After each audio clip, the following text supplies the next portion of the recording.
네, 시진핑 주석의 대관식으로 불리는 중국 공산당 20차 대회가 개막했습니다. 앞으로 5년 동안 14억 인구를 이끌어갈 지도부와 전략 노선이 결정되는 자리이기도 합니다. 중국 최대 정치 행사, 베이징 현지 전문가 연결해 자세한 설명 들어보겠습니다.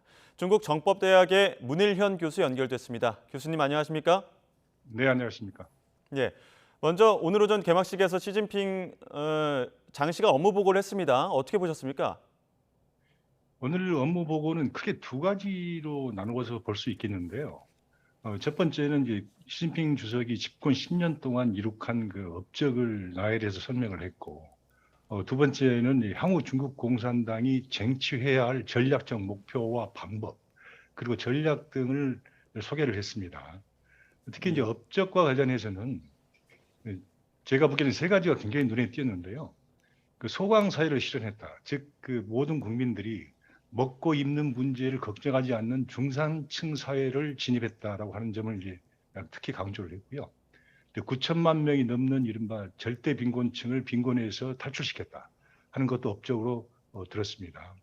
그리고 이 코로나 방역 정책을 성공리에 수행했다는 점도 강조를 한 점이 좀 눈에 띕니다. 그리고 향후 목표로 제시한 것은 굉장히 이제 이례적인데요. 그 사회주의 현대화 강국을 제시를 했는데 그 사회주의 현대화 강국에서 이렇게 설명을 했습니다. 그 인구 대국으로서의 현대화, 공동 부유, 그리고 정신 문명과 물질 문명의 공동 발전, 인간과 자연의 공생, 그리고 평화 발전, 이 다섯 가지 개념으로 사회주의 현대화 강국이라는 걸 설명을 했고요. 이 사회주의 현대화 강국을 달성하기 위해서 두 단계로 나눠서 전략을 펴겠다.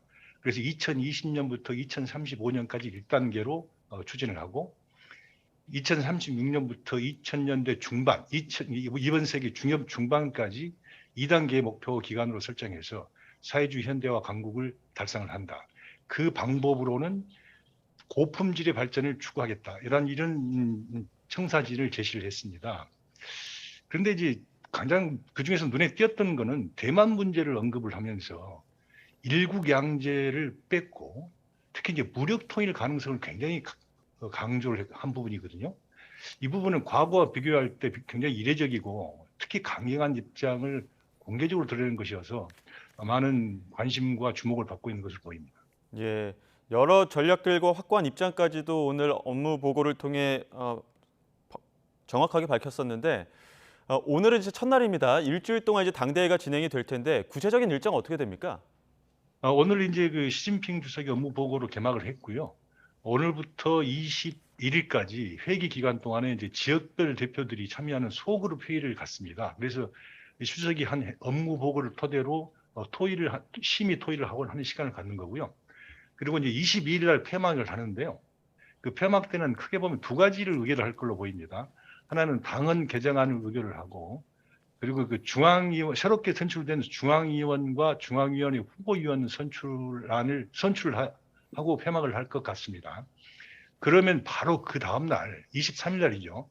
예. 23일 날 오전에 1차 중앙위 전체 회의를 소집을 해서 거기서 이제 당 총서기와 정치국 상무위원, 정치국원, 그리고 이제 중앙군사위 주석과 부주석 등을 선출한 다음에 점심 때쯤 시 주석이 새롭게 선출된 정치국 상무위원들을 데리고 프레스센터에 와서 언론과 상견례를 하는 시간을 갖는 것으로 아마 폐막이 될 것 같습니다. 음. 일단 시진핑 주석의 3연임은 기정사실화되어 있는 어떤 모습이고요.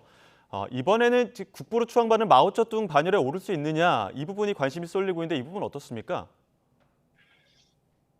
지금 당내 분위기도 그렇고 특히 이제 중국 관영 언론들이 과거 마오쩌둥 주석에만 유일하게 사용했던 그 인민영수라는 호칭을 사용하기 시작하고 있거든요. 예.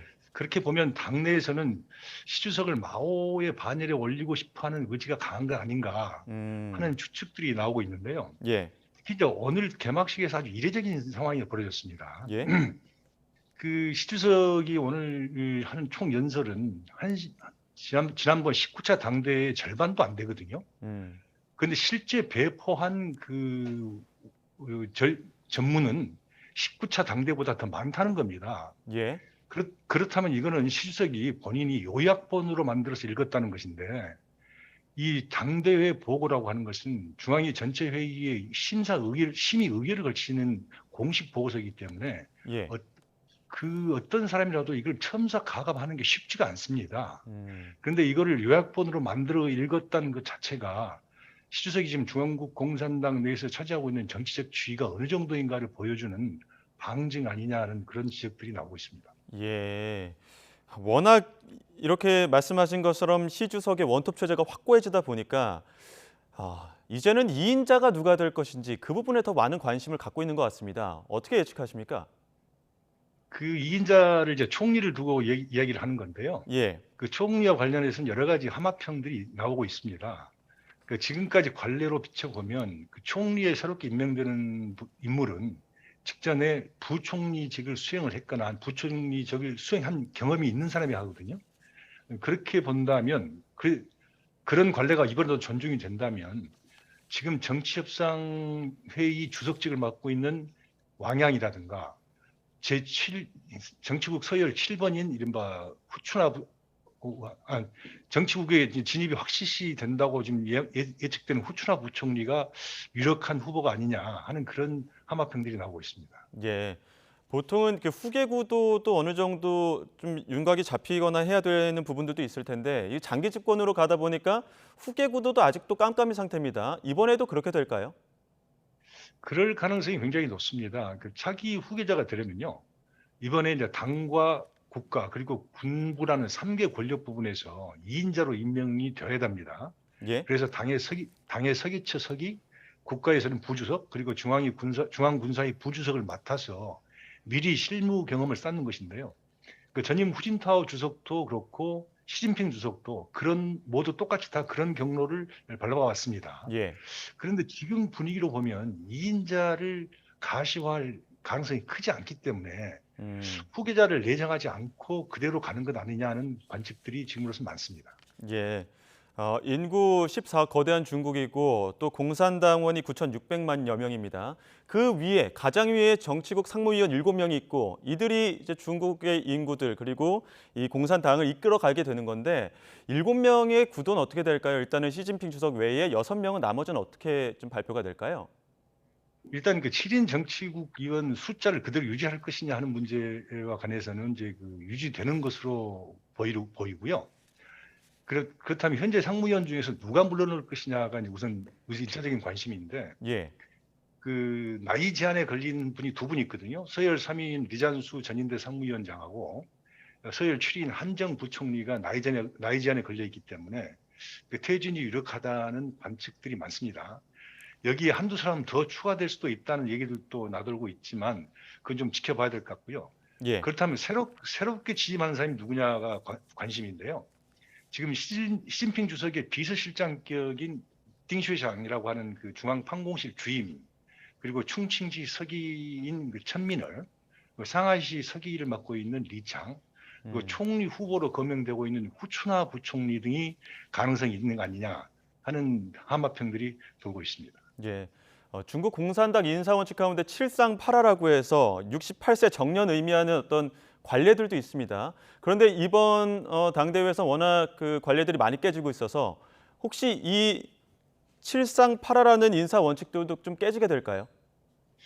그렇습니다. 지금 그게 굉장히 관심사인데요. 예. 정치국 방금 말씀드린 것처럼 정치국 상무위원 중에서는 두 분이 지금 걸려 있고요.